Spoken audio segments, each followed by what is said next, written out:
ఈ వ్యూ మాత్రం భలే ఉందబ్బా. వచ్చింది కోల్డ్ అయింది, ఫుల్ కోల్డ్ అయింది. 2 hours నుంచి వెతుకుతా ఉంటుంటే ఇప్పుడు దొరికింది. టెంపుల్ ఎలా ఉందో వాటర్ లో పుట్టాయంది దివ్య శక్తి పీఠాలలో ఇది కూడా ఒకటే అంట. గుడ్ మార్నింగ్ ఫ్రెండ్స్, ఈ రోజు వచ్చేసి డే 4. మనము నిన్న గంగోత్రి నుంచి మనేరి దగ్గరకు వచ్చాం కదా. ఇప్పుడు మనేరి నుంచి సీతాపూర్ వెళ్తున్నాము. మన కేదార్నాథ్ బేస్ పాయింట్ ఉంటుంది కదా బన్నీ వాళ్ళది, సీతాపూర్ బేస్ పాయింట్, అక్కడికి వెళ్తున్నాము. నిన్న మన వెహికల్ రిపేర్ వచ్చింది కదా, బ్యాక్ సైడ్ ఉంది మినీ బస్ వచ్చింది. ఇప్పుడు దానిలోనే వెళ్దాం. నిన్న టెంపో కొంచెం రిపేర్ అవుట్లా షేర్డ్ క్యాబ్లో వెళ్ళాం కదా, వాళ్ళే అరేంజ్ చేశారు. ఇప్పుడు మనం వెళ్తున్నాం, ఇక్కడ మినీ బస్లో వెళ్తున్నాం. ఇప్పుడు ఈ హోటల్ని చెక్అవుట్ చేసే టైం వచ్చేసింది. ఒక్కసారి బ్యూటిఫుల్ లేక్ చూడండి, సూపర్ అంటే సూపర్ ఉంది. ఇక్కడ ఏం చేద్దాం, ఇప్పుడు ఇంతకన్నా సూపర్ ఉంటుంది అక్కడ, అటు వెళ్దాం పదండి. మనకి బ్రేక్ఫాస్ట్ ఉంది, బ్రేక్ఫాస్ట్ తినేసి స్టార్ట్ అవ్వడమే. ఇప్పుడు టైం వచ్చేసి 7 o'clock అవుతుంది.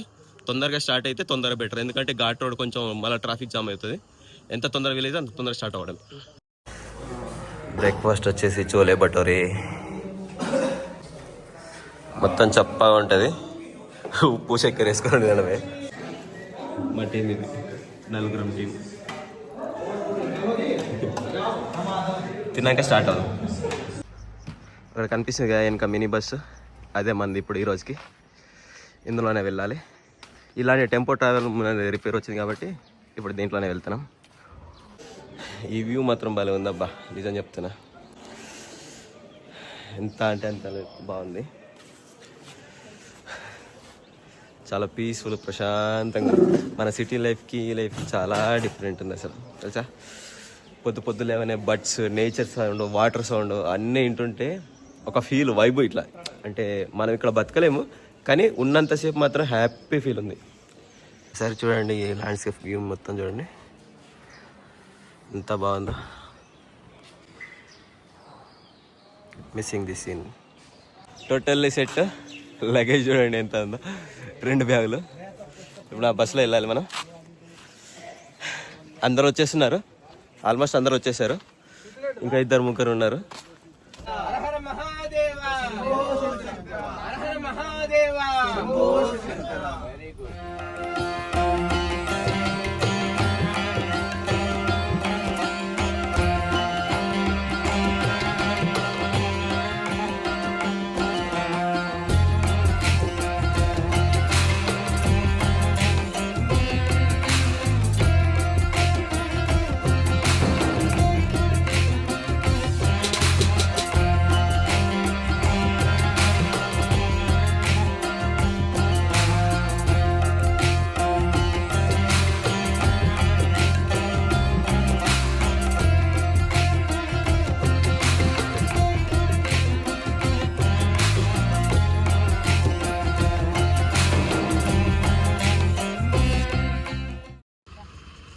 Monkey hi.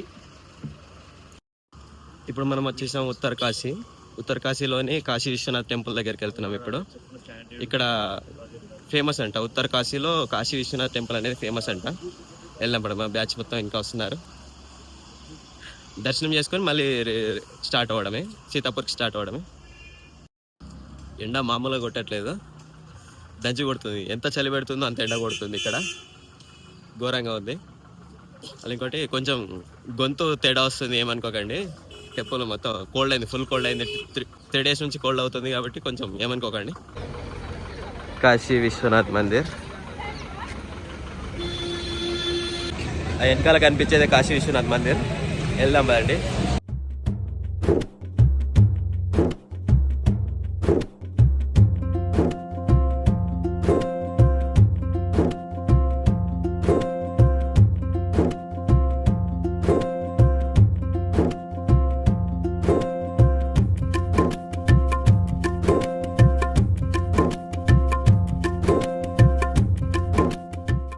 సాక్షాత్తు ఆ అమ్మవారు మహిషాసుని సంహరించిన త్రిశూలం ఇది. ఈ త్రిశూలం పొడవు 26 అడుగులు ఉంటుంది. ఇక్కడ స్వయంభుగా వెలిసిందని చెప్తారు ఇక్కడ పంతులు గారు. వారి మాటల్లో విందాం, చూడండి. आज से हजारों वर्ष पहले देवासुर संग्राम हुआ, देवताओं की राक्षसों की लड़ाई हुई।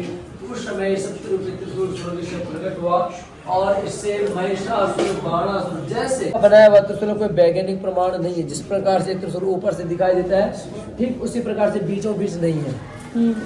बीच से अलग दिखता है, ऊपर से अलग दिखता है।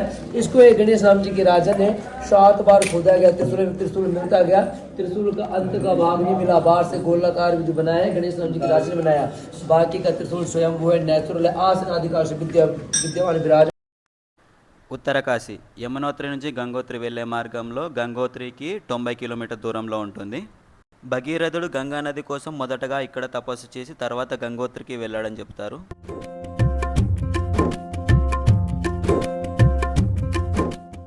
ఈ గుడికి ఇంకో ప్రత్యేకత ఉంది. మార్కండేయ మహర్షికి ఆయుష్ తీరినప్పుడు యమధర్మరాజు పాశాన్ని విసిరగా అప్పుడు మార్కండేయ మహర్షి ఇక్కడ ఉన్న శివలింగాన్ని గట్టిగా హత్తుకుంటాడు. అప్పుడు ఈ శివలింగం కాస్త ఉత్తర దిక్కున ఒదిగి ఉంటుంది. అందుకే ఇక్కడ ఈ ప్రదేశానికి ఉత్తరకాశీ అనే పేరు వచ్చింది. ఆ తర్వాత మార్కండేయ మహర్షి చిరంజీవి అయ్యారు. అందుకే ఇక్కడ ఈ గుడిని దర్శిస్తే మృత్యు భయాలన్నీ తొలగిపోతాయని ఇక్కడ భక్తుల నమ్మకం. ఇదే ఉత్తరకాశీ టెంపుల్ అంటారు. గంగాదేవి గంగోత్రి తర్వాత బయటకు వచ్చిన పవిత్రమైన ప్లేస్గా ఇక్కడ చెప్తారు. బాగుంది టెంపుల్ అయితే, లోపల బాగుంది. లోపల లింగం అయితే చాలా పెద్దగా ఉంది. ఈ ప్రసాదం ఇచ్చారు. ఇక్కడ ప్రసాదం మన దగ్గర అందరూ పులిహోర లడ్డు ప్రసాదం ఇచ్చి ఇక్కడ ప్యాలాలు చక్కెర అలా ఇస్తున్నారు. టెంపుల్ అయితే బాగుంది.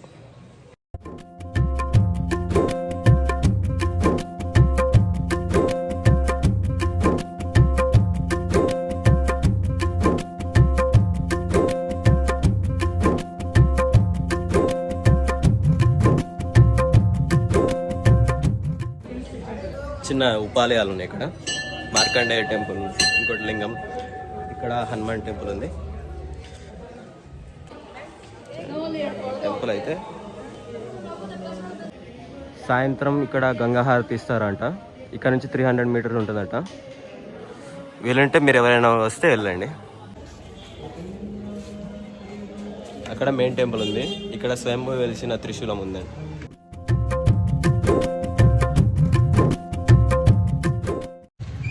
ఉత్తరకాశీలో కాశీ విశ్వనాథ్ టెంపుల్ అయిపోయింది. ఇప్పుడు మళ్ళీ బ్యాక్ టు బస్.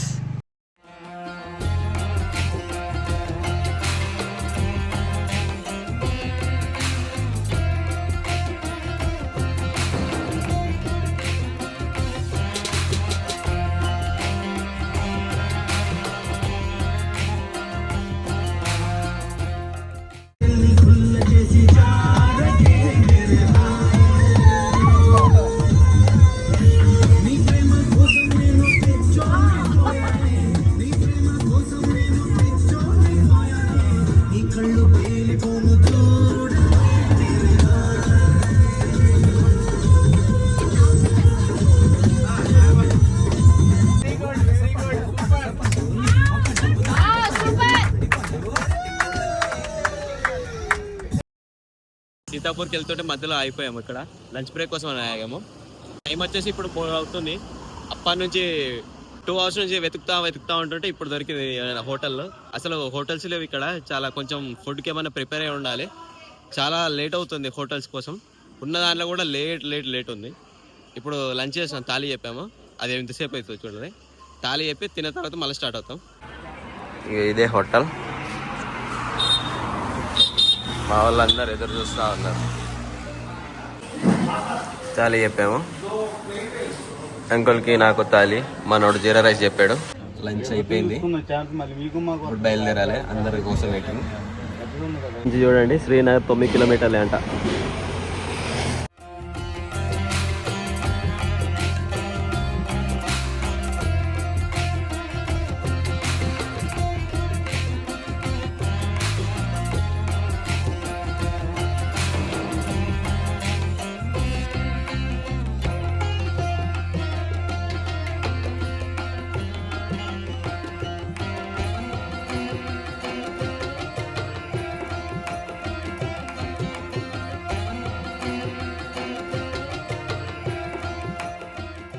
మనం ఇప్పుడు వచ్చేసాం దారిదేవి టెంపుల్ దగ్గరికి. ఒక్కసారి చూడండి, ఆ టెంపుల్ దగ్గరికి వెళ్ళాలి. ఎంత ఫ్లడ్స్ వచ్చినా కూడా గుడి అనేది మునిగేదంట. చూద్దాం పదండి.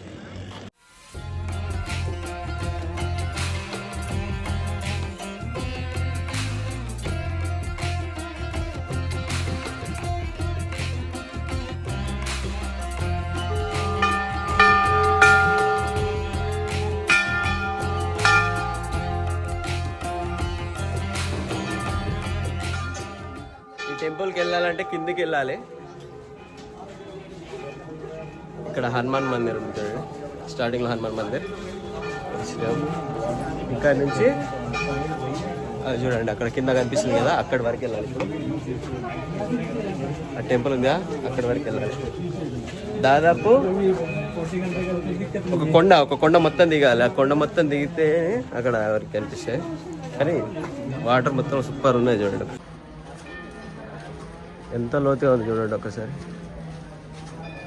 ఇది చూడండి ఎంత ఉందో.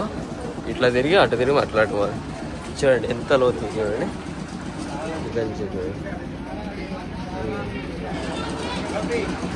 టెంపుల్ వెళ్ళడానికి చాలా డౌన్ దిగాలి చూడండి.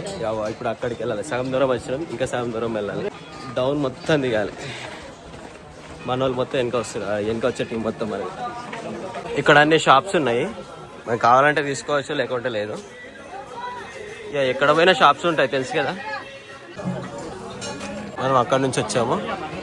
ఇక్కడ చెప్పుల స్టాండ్ ఉంది. ఇది నుంచి ఈ కమాన్ ఉంది, ఈ కమాన్ లోపలికి టెంపుల్కి వెళ్ళాలి.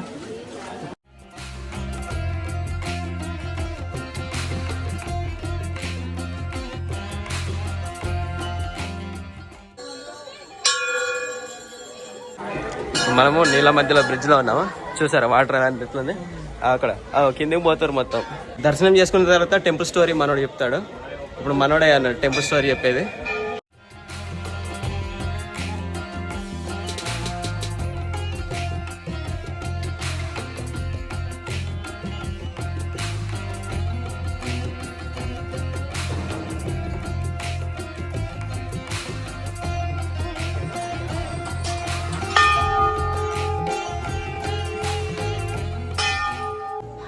కరెక్ట్ ఆ నీళ్ళ మధ్యలో ఉంది చూడండి, అక్కడ బోటింగ్ అవుతుంది. కొంచెం లోపలికి మొబైల్ అలో లేదు. ధారీదేవి ఆలయం ఉత్తరాఖండ్ రాష్ట్రంలోని గర్వాల్ అనే ప్రాంతంలోని రుద్రప్రయాగకి 20 కిలోమీటర్ దూరంలో ఈ ధారీదేవి ఆలయం ఉంటుంది. ఈ ఆలయం అలకనంద నది మధ్యలో ఉంటుంది. ఉత్తరాఖండ్ రాష్ట్రానికే గ్రామదేవతగా పూజలు అందుకుంటుంది ఈ దేవాలయం 108 దివ్యశక్తి పీఠాలలో ఒకటి. చార్ధామ్ యాత్రకి రక్షకురాలిగా ఈ అమ్మవారిని పిలుస్తారు. ఈ అమ్మవారి విగ్రహానికి ఒక ప్రత్యేకత ఉంది. ఉదయం బాలిక రూపంలో, మధ్యాహ్నం యవనస్తుల రూపంలో, సాయంత్రం వృద్ధురాలి రూపంలో మనకి ఈ విగ్రహం కనిపిస్తుంది. ఈ దేవాలయం 2 అంతస్తుల్లో ఉంటుంది. పైన గర్భగుడిలో అమ్మవారి తలభాగం మాత్రమే కనిపిస్తుంది. మిగతా శరీర భాగం కింద కాళీమఠ్ అనే ప్రాంతంలో కింద అంతస్తులో ఉంటుంది.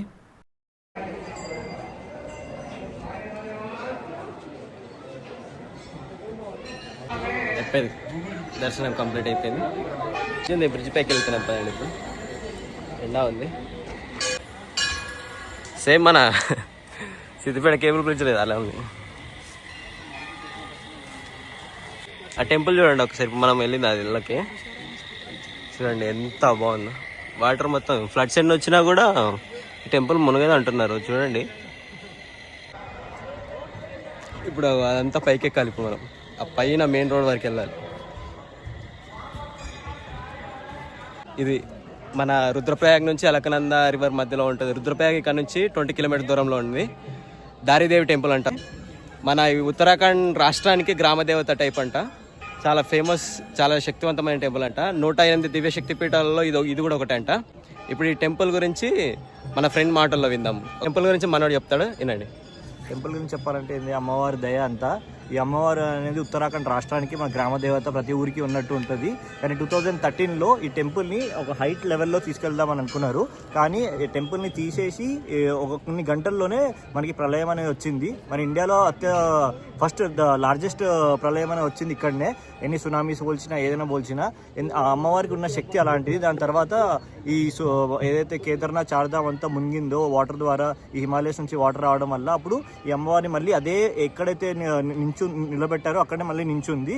సో అంత ప్రత్యేకత ఉంది అమ్మవారి గురించి, అంత పవర్ఫుల్ కూడా ఈ టెంపుల్. జై మాతాజీ. జై మాతాజీ. జై మాతా. విన్నారు కదా మన ఫ్రెండ్ మాటల్లో. అంటే యాక్చువల్గా ఏంది అంటే ఈ టెంపుల్ని లోపల ఉంది కదా, వాటర్లో ఉంది కదా, వాటర్ నుంచి తీసుకెళ్ళి నేలపైన పెడదామని అనుకున్నారట. కానీ ఇక్కడ తీసేసిద్దామని అనుకునే లోపు 2013లో మనకి ఫ్లడ్స్ వచ్చినాయి కేదార్నాథ్లో. అది ఇదే అని చెప్తా ఉన్నారు ఇక్కడ, అంటే ఇక్కడ పూజారి వాళ్ళు లోకల్ వాళ్ళు చెప్తా ఉన్నారు. కొంచెం ఎంతైనా పవర్ఫుల్ కదా. అది దారిదేవి, కేదార్నాథ్, బద్రీనాథ్. చేద్దాం. ఇవి టెంపుల్ అయిపోయింది. ఇప్పుడు మళ్ళా పైకి ఎక్కుతున్నాం, ట్రెక్కింగ్ అంతా ఎక్కుతున్నాం. Back to vehicle. మళ్ళీ 1 కిలోమీటర్ పైకి ఎక్కాలి. ఇప్పుడు మళ్ళీ వెహికల్ దగ్గరికి వచ్చాము. ఒక్కసారి ఈ లొకేషన్ చూడండి ఎంత బాగుంది. 2-3 కొండలు, మధ్యలో నది. ఎంత బాగుందా.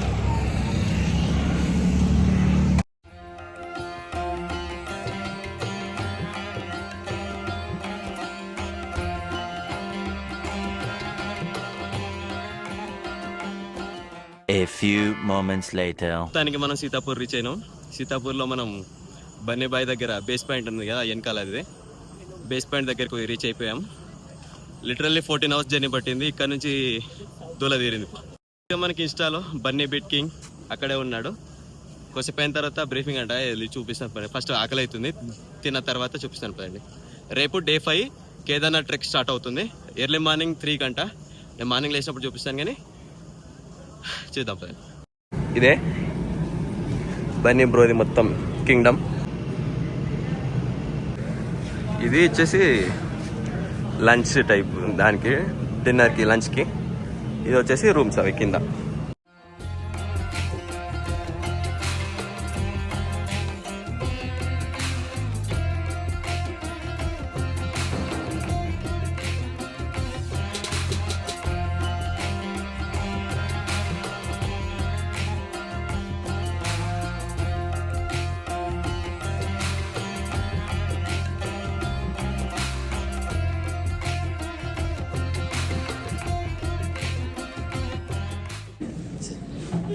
వారం రోజుల తర్వాత మన తెలుగు ఫుడ్ తింటున్నాను.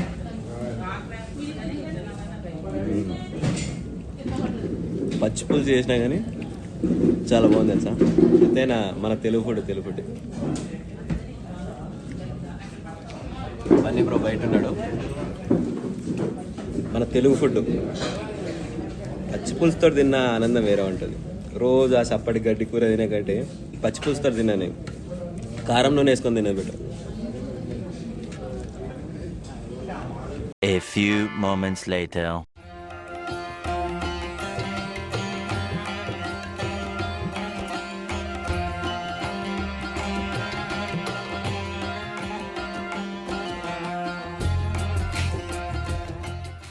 వాడికి జరిగింది మీకు జరుగుతుందని ఏంటి గ్యారంటీ? ఇండియాలోనే టఫెస్ట్ యాత్రలు 2, కేదార్నాథ్ అండ్ అమర్నాథ్. ఓకే, 1,00,000 మంది ఉంటే 10 మంది పోలీసులు కూడా ఉంటారు వాళ్ళని కంట్రోల్ చేయడానికి. యమునోత్రులు కూడా మీరు చూసా ఉంటారు. ఈ హారత్ అనేది ఒకటి ఉంటుంది. సాయంత్రం 5 గంటలకు మిమ్మల్ని ఎందుకు ఉండమన్నారంటే కేదార్ఘాట్ హారత్ అని ఒకటి ఉంటుంది. ఇది తిథిని బట్టి, డేట్ని బట్టి మారుతూ ఉంటుంది. 5:30 to 6:30, 6:30 to 7:30, 7:30 to 8:30లో ఉంటుంది. బట్ 8:30, 9:30 లాస్ట్ అనుకుందాము. అప్పుడు టెంపుల్ మూసేస్తారు, తలుపులు మూస్తారు. 3 గంటలకు ఎందుకు లేగారంటే మీ అందరికీ స్పర్శ దర్శనం కావాలి. ఐడియా ఉంది కానీ మీకు స్పర్శ దర్శనం అంటే. సో ప్రతి ఒక్కరు స్పర్శ దర్శనం చేసుకోరు. కానీ ఎల్లుండి సోమవారం పొద్దున్న స్పర్శ దర్శనం ఉదయాస్తమయం అయ్యే లోపు, అంటే బ్రహ్మముహూర్తం కంప్లీట్ అయ్యే లోపు మీరు ఈ స్పర్శ దర్శనాన్ని కంప్లీట్ చేయాలి. 6:30 లోపు, 3:30 నుంచి 6:30, 7 లోపు మీరు కంప్లీట్ చేసేసుకోవాలి. భీమ్శిల అని ఒకటి ఉంటుంది టెంపుల్ వెనకాల, పెద్ద రాయి. 2013లో వరదలు చన్ని కొట్టుకొని వెళ్ళి టెంపుల్కి ఏం కాకుండా కాపాడింది ఆ రాయి. పైనుంచి వచ్చి పడ్డది. భీముడే వచ్చి దాన్ని పెట్టాడని భీమ్శిల అని పేరు పెట్టి పూజిస్తున్నారు. అదొకటి. అక్కడి నుంచి కొంచెం స్ట్రైట్కి వెళ్తే ఆదిశంకరాచార్యుల గుహ ఉంటుంది, అది కంప్లీట్ చేసుకోండి. అది అయిపోయి మీ కంటికే కనిపిస్తూ ఉంటాయి అన్ని, ఎవ్వరు వెతకాల్సిన అవసరం లేదు. ఓకేనా? అది అయిపోయిన తిరిగి మళ్ళీ టెంపుల్ దగ్గరకు వచ్చి వీడియోలు ఫోటోలు తీసుకొని మళ్ళీ మన క్యాంప్ దగ్గరకు వచ్చి ఫుడ్ తినేసి బ్రేక్ఫాస్ట్ చేసి కిందకి బయలుదేరి రావాలి. అర్థమైంది కదా? పైనుంచి కింద వరకు ఎలా చేయాలో. బ్రేక్ఫాస్ట్ చేసి 10:30 కల్లా కిందకి బయలుదేరాలి.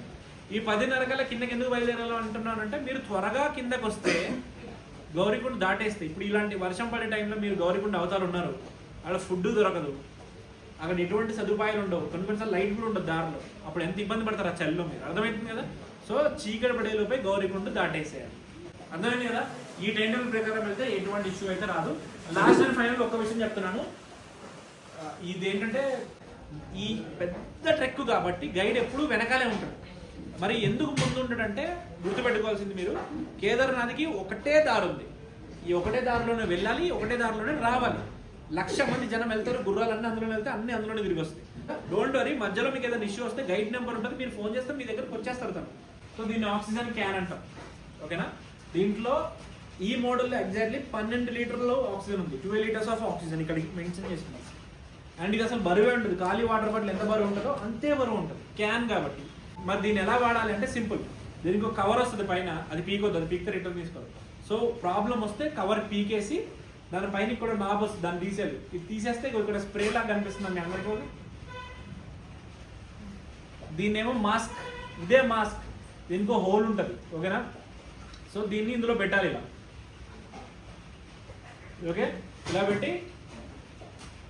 ఇలా పెట్టుకొని దీన్ని లాంగ్ ప్రెస్ చేసి కొట్టాలి. ఇలా అవుతుంటే ఆక్సిజన్ వస్తున్నాడు, ఇన్హేల్ చేసుకోవాలి, ఓకేనా. ఇట్లా ఒక 6 times 7 times చేస్తే సెట్ అయిపోతారు ఒక మనిషి, ఓకేనా. చలో ఇప్పుడు బ్రీఫింగ్ అయిపోయింది కదా, ఇప్పుడు పడుకుందాం. ఎర్లీ మార్నింగ్ లేద్దాం, మళ్ళీ తొందరగా స్నానం చేసి తొందరగా ట్రెక్కింగ్ స్టార్ట్ చేద్దాం, అయిపోతుంది. మళ్ళీ నేను మీకు మార్నింగ్ వేరే వీడియోలో కల్పిస్తాను. వీడియో ఇన్ఫర్మేషన్ నచ్చితే లైక్ చేయండి, షేర్ చేయండి, కామెంట్ చేయండి, ఛానల్ని సబ్స్క్రైబ్ చేసుకోండి. Thank you.